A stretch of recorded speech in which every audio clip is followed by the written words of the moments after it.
Hi everyone, long time no see. There haven't been videos going up for the last week or so because there's been a lot going on, and I've, to be honest, been putting off filming this video because it's very much a kind of bittersweet video, but I thought that before regular service and videos and stuff commences, which it's going to have to at some point, I wanted to just give you a bit of a kind of update and an explanation about things that have been going on recently in my life. So my grandmother passed away on Tuesday last week, so I believe, let me look at what the date was. It's very weird when stuff like this is going on. It's kind of all a bit of a weird blur. But so what were we putting today? So it was Tuesday the 2nd of April, and it has been very hard, and I don't want to see. I knew this was going to happen. This is why I didn't want to film this video. But basically, she was in her 90s, and it wasn't like she was sick or anything. It was just kind of general old age and kind of deterioration in that sense. But we've had a few kind of close calls in recent times, but nothing's kind of ever then happened. But obviously at some point it will happen, and that's what happened. And it was a very weird time period because we were trying to go there pretty much every day. My brother had flown in from Israel sort of like a few days before that. I think it was like on the previous Monday, not Monday the 1st, the Monday before that, or it might have been midweek, I'm not actually sure. And it was hard because she didn't look like herself, and it was just horrible. And I'm really close to my grandmother, because we're really similar, and I knew this was going to happen. I'm going to probably have to compose myself and keep filming like that and coming back. But yeah, like I absolutely adored her, and it's really hard. So, but before that, when we realised that she wasn't very well and that things kind of weren't looking very optimistic, it turned out that Paul had actually been planning on proposing on opening night of the restaurant. The plan was on opening night he was going to wait until we'd like shut all the doors and stuff and we're clearing up, and then he was planning on proposing.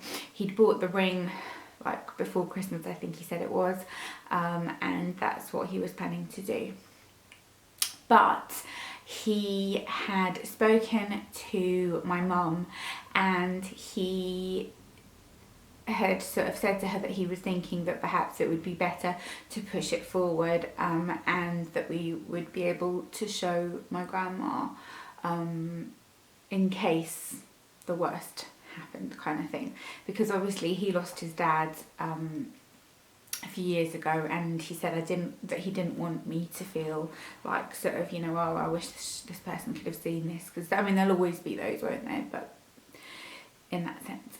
So he decided to bring it forward. So what happened was on the Thursday before that week, so let me tell you, I'm going to edit this video and put it up today so it will be accurate. So it was Thursday the 28th. Yeah, Thursday the 28th it was. And so on the Wednesday he said, let's go out for dinner tomorrow. I was in a bad mood because there was stuff with the restaurant that was stressing me out, and he was like, let's go out for dinner tomorrow. We haven't been out for dinner for ages, just the two of us, blah blah blah. And I was like, I'm at work tomorrow, by the time I come home, blah blah blah, blah. And he was just like, no, let's go out for dinner. And I was like, fine, whatever. So he picked me, no, he didn't pick me up from work. I had a lift home from work, came in from work, got changed straight away. And we went out to dinner. Now, meanwhile, my uncle was actually staying with us because he's helping us do some building work in the restaurant. My uncle was staying with us, and we were like, okay, right, you know, bye, see you later. Went to dinner. We went to this restaurant that's down the road from where we live, which we really, really like. It's a tapas restaurant, and we love it. We go there like as often as we can. The cocktails are really good. And he was just like, let's just like not talk about the restaurant. Let's just like try and sort of have a pleasant evening. But obviously it was all really stressful because by that point we knew that like things were not looking good with my grandma and stuff, and it was a bit, everything was kind of all up in the air. So we had a couple of cocktails and we had a really, really nice dinner and everything. It was really nice. We walked out of the restaurant, and where this restaurant is by a kind of like marina, boatyardy place. It's quite nice, like you can have like a little stroll kind of thing. We come out, it was probably like, I don't know, 9 o'clock-ish, and he said, let's have a little walk around there. And I was like, I don't really want to, it's cold. And he was like, no, just a little walk, come on. And I was like, fine. I was humouring him. And he said, I'm just going to go and get something from the car. So he went to get something from the car. I thought he'd gone to get a cigarette or something, I don't know. Then he came back and he like had a plastic carrier bag in his hand, and we were sort of walking along, and he was like saying to me about, you know, I just want you to know that I really appreciate everything that you do for me, and that things have been so hard, you know, with the restaurant and everything, and that we don't get to spend much quality time together, and this, that, the other, and blah, blah, blah, blah, blah. And it was really sweet and everything. He was like, so I bought you a little something, and he gave me this like plastic bag, and it had a candle in it. But it was a candle that I knew that I already had at home, that I was pretty sure I'd seen him rummaging through the drawer where I knew this candle was. So I was just like, I already have this candle at home. And he was like, no, it's a different candle. And I was like, it's not. I saw you rummaging around in the drawer. And he was like, no, it's a different candle. And I was like, okay,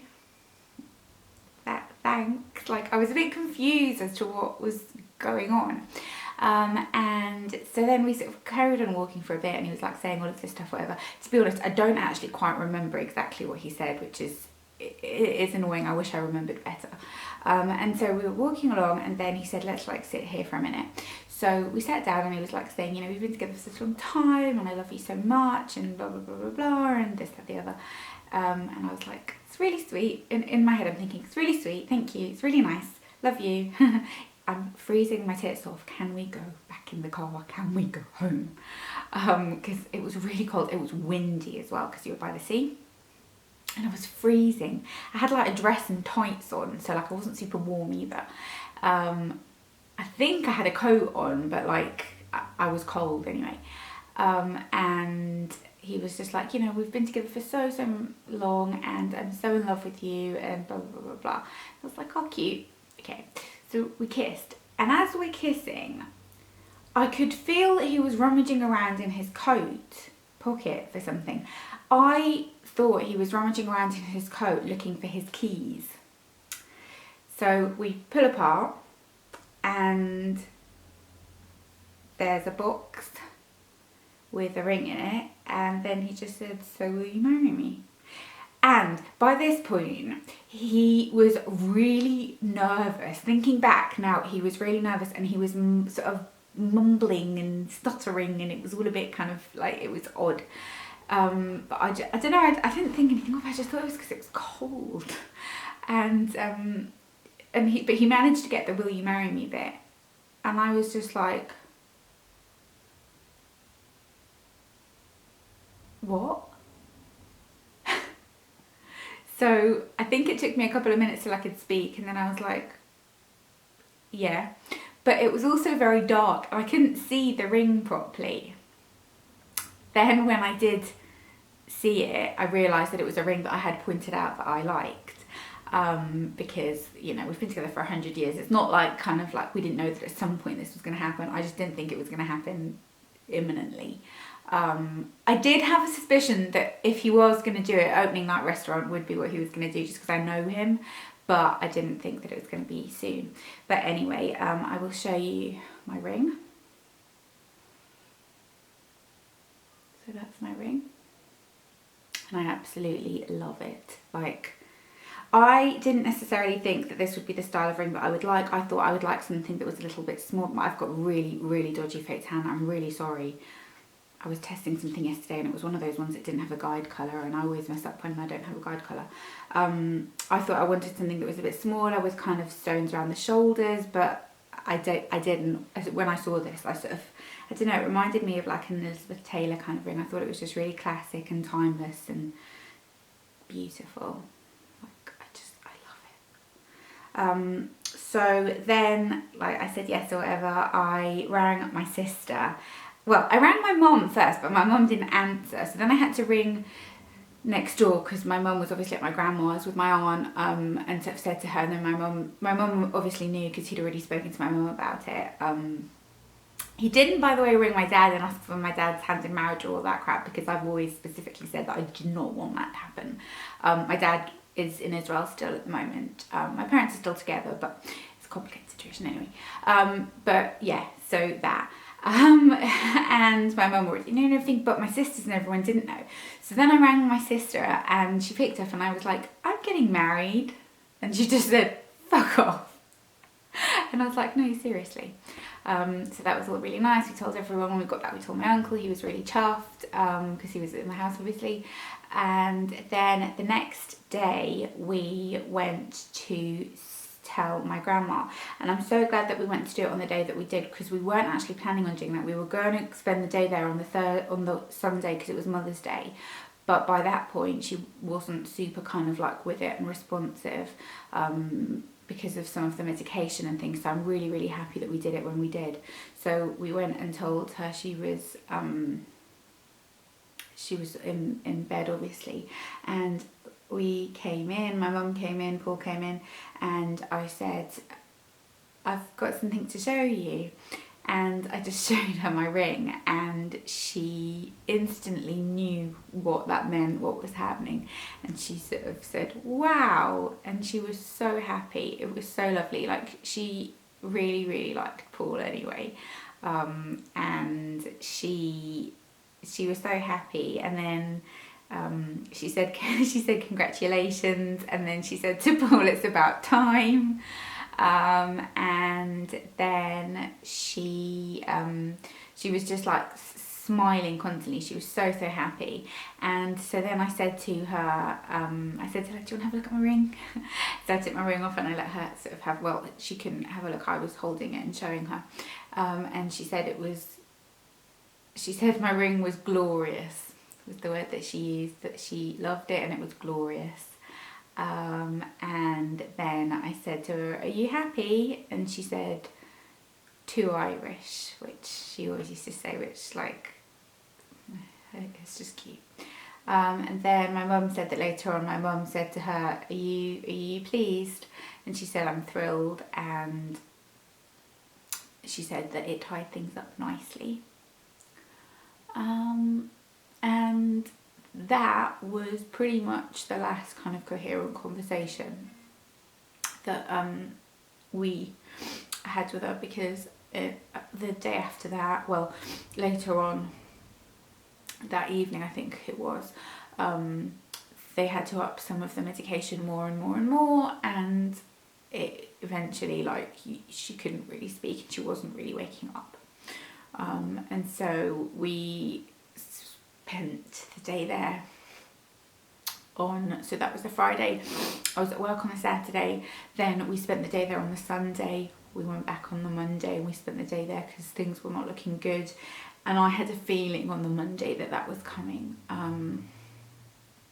We went home eventually because there wasn't anywhere for us to stay, because there were so many people. 2 of my aunts were there at that point, my brother was there, all my sisters were there, my uncle was there. There wasn't there wasn't anywhere that we could have kind of stayed.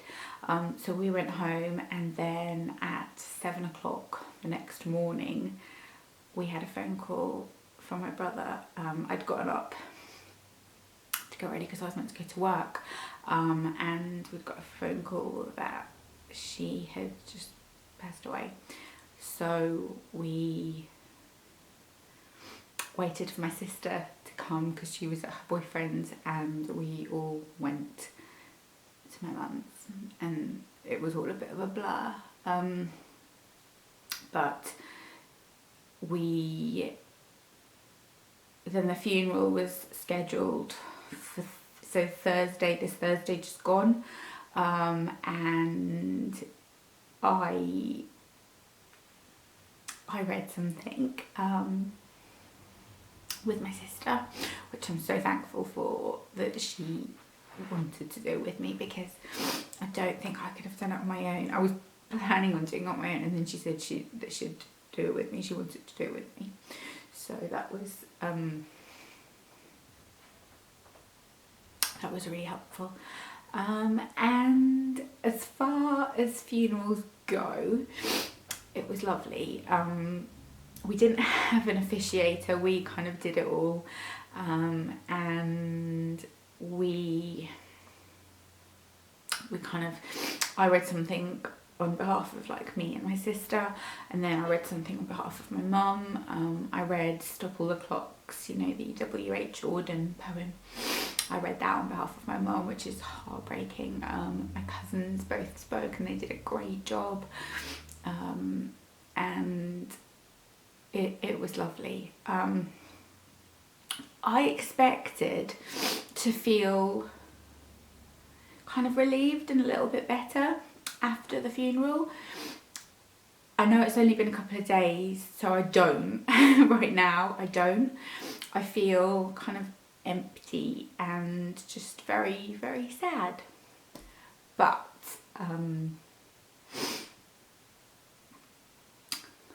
we know all the cliches about grief or whatever, but yeah, it's still very, very sad. In case you're wondering about wedding plans, there aren't any at the moment, at least on my, last thing on my mind. We'll sort the restaurant out, and then we'll see from there.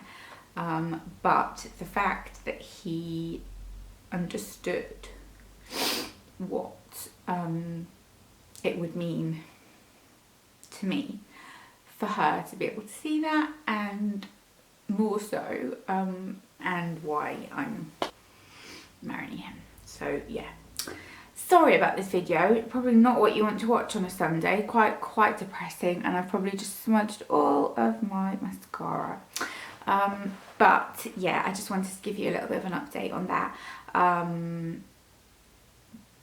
The funeral, like I said, was so lovely, because afterwards we did a wake at a local kind of pub, and I made this playlist that had like songs from musicals that I know that she loved, and we had loads of cake, because cake was her favourite thing in the world, and G&Ts, and my sister made this like beautiful picture stand that we had, and we had like a little stand where they had like Clinique Aromatic Elixir, because that was her favourite perfume, for people to spritz on little sticks and kind of smell and remember her. Yeah, so now it's kind of a case of learning to cope, and it does get better, I'm told, but it's hard. It's very, very hard. So yeah, I just wanted to say thank you to all of you for all of your engagement wishes. There were so many comments. I think I liked all of them, but I don't know if I got to all of them on Instagram. And thank you all so much as well for all of your condolences on Instagram as well, because I really do appreciate it. We all do. And I'm glad that you got to see a little bit of her in that video that I made, because she was great. So yeah, I'm gonna stop now, and I'm gonna go, and yeah, hope I didn't bum you out too much. And I love you lots and lots, and I'll see you soon.